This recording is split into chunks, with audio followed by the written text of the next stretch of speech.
If you've ever set a goal for yourself, a goal that you really wanted, and it didn't happen, you know how frustrating and disappointing that can feel.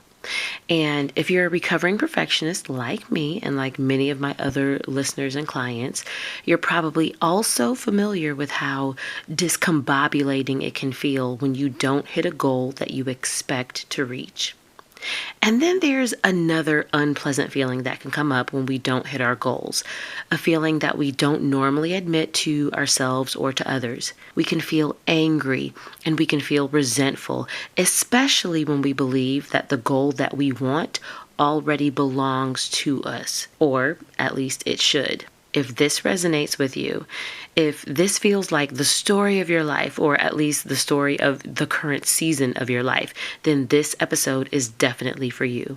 Pull up a chair and put on those headphones. You're going to want to listen to this episode all the way through. We're talking about goal entitlement and how it's getting in your way. Ready? Let's go.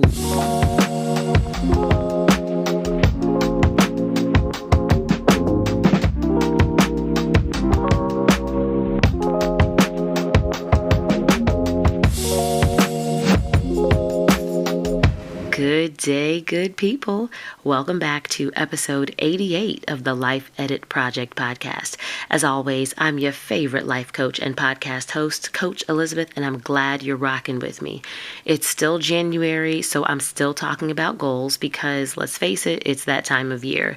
So this is the third installment of a 4-part mini-series that I am bringing, and I am giving you my hot takes on some of the biggest obstacles that are standing between you and your goals, especially if you're a perfectionist. In the last 2 episodes, I told you about failure intolerance and then inauthenticity and how those 2 things can get in the way and make it harder for you to reach your goals. Today, I want to introduce you to another concept, and this one might hurt your feelings a little bit. I apologize in advance, but you know me, even when I get tough, I got nothing but love for you, so please remember that if it feels like I'm stepping on your toes a little bit later. Today, we're going to talk about goal entitlement, what it is, and why it's a problem. But first, we gotta do a little bit of housekeeping because I want to make sure that y'all know what's what around here. So first, I kind of unceremoniously ended the 2024 postseason with episode 86 without actually announcing that I was starting season 3 of the podcast. And there's a really good reason for that. Basically, seasons aren't really a thing for me in this show anymore. So I've just decided that I'm going to be here every week with something fresh to say. And when I feel like I need to take a break, I will find a way to give you something different without leaving y'all hanging. I want to push out a fresh episode every week. And so whenever I take a non-break break will be when that happens. But it's no longer going to be on a seasonal schedule. I do hope you like this change, but really this change is about simplifying things for me while also making the show and the content that I bring you just better all the way around. So one thing that y'all did teach me during the 2024 postseason is that y'all really appreciate a more concise format from me. So my regular episodes going forward are going to be in the 10 to 15 minute range instead of the 20 to 30 minute range like you heard from me in previous seasons. Of course, when I have special guests joining me, or if I have just a really meaty topic that I need to cover in depth, the episodes may be a little bit longer, but for the most part, we are just going to keep it nice and tight. So if you haven't already, follow the show, stay subscribed, and make sure that the show shows up in your feed every week, because the show is just going to get more bingeable, more binge-worthy this year. It's going to be easy to snack on. The second piece of housekeeping I need to take care of is that I kind of fell behind on showing love to the listeners that have been loving on me during the postseason.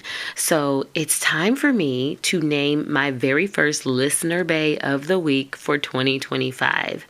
So this week, I am giving a shout out to a listener with the username Manny281, who recently left me a 5-star review on Apple Podcasts. The review is titled, "Elizabeth is Amazing." I love that title. And here's what the review says. Elizabeth is a breath of fresh air, great spirit, and always brings good energy and a different perspective. Thank you, Manny281. If you're listening, I just want you to know how glad I am that you're enjoying the show and how grateful I am to you that you took the time to leave me a review. You have a special place in my heart. Your feedback lets me know that I'm on the right track with my podcast, and your review actually helps other listeners find the show more easily. So I appreciate you. Of course, I appreciate all of my lovely listeners, but my listener bae of the week is the only one that gets a shout out from me on the show. So if you want that to be you, all you have to do is leave a 5-star rating and review for the show, either on Apple Podcasts or over on Spotify. Now, if you don't know how to do that, I've got step-by-step instructions for you over on my website at lifeeditproject.com/podcast. And of course, you can find that link in the show notes because I like to make life easy for you. Okay, so that's all for the housekeeping for today. Let's dive into our topic and talk about goal entitlement, shall we?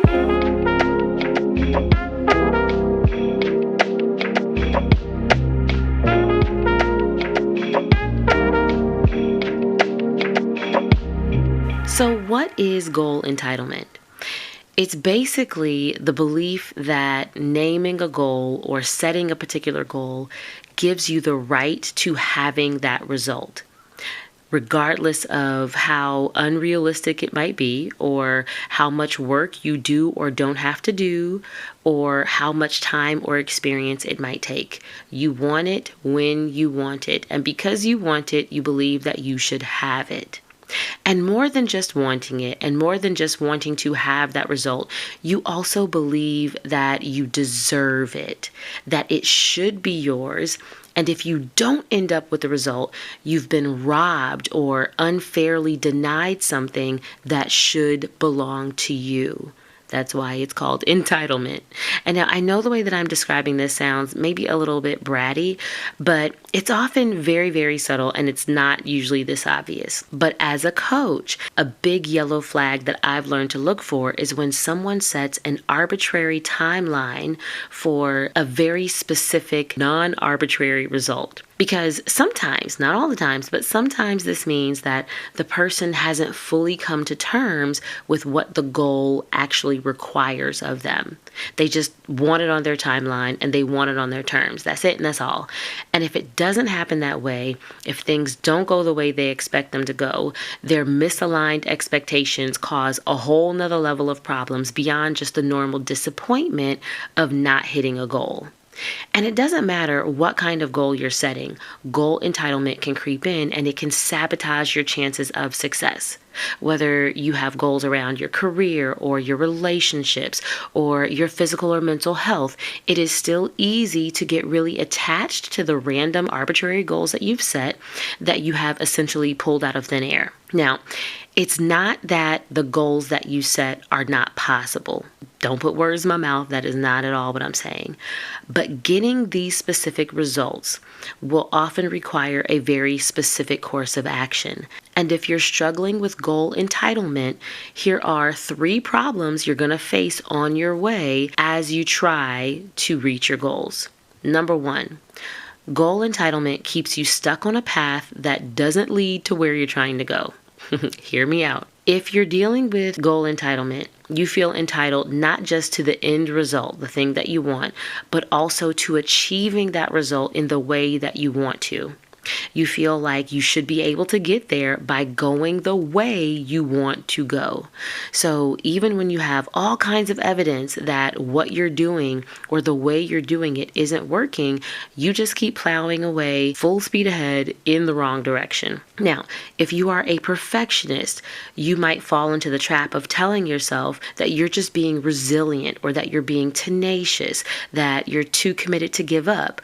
But really, it might just be that you feel entitled to succeeding in a way that has nothing to do with success. As a perfectionist, entitlement will slow you down. This is why it's a problem. Because instead of seeking out better, different, or God forbid, easier ways to reach your goal, you just stay stuck trying to make your way work. simply because you think that it should. That is not the play. That is why goal entitlement is a problem. A second way that goal entitlement is a problem for perfectionists as we chase our goals is this: the arbitrary timeline you set when you have goal entitlement, it aggravates your failure intolerance.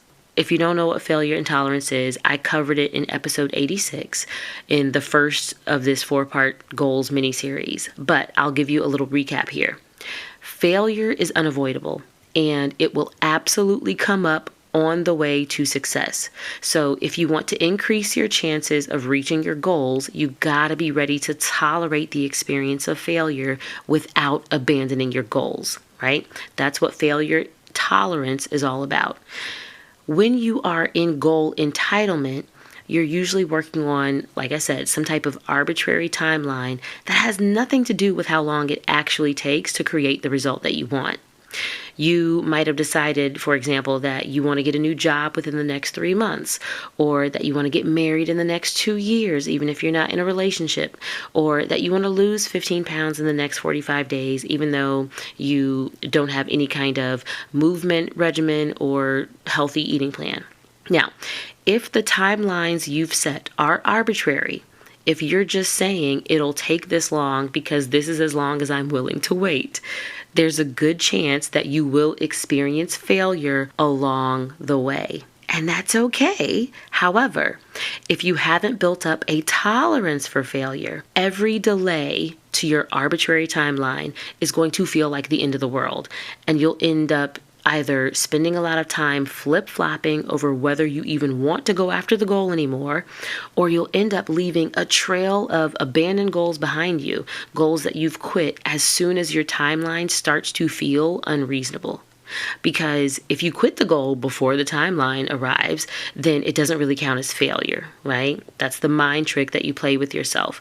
You still don't have what you want, but at least you don't have to deal with feeling like a failure. And this might seem like a smart strategy, but really it's just another creative way of keeping yourself away from what you really want in life. Again, that is not the play. A third way that goal entitlement is a problem is that it prevents you from taking accountability for the results that you do create. So, as I've said, failure is going to happen. Let's just face it.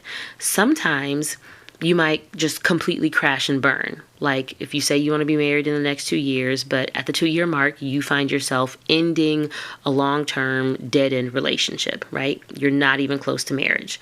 Other times you might get really close to your goal, but you might be finishing just shy of that goal. So if you say you wanted to start a new job within the next 3 months, 3 months later, maybe you're still just going through a final round of interviews and you haven't actually landed a job yet. You're close, but you're still not quite there.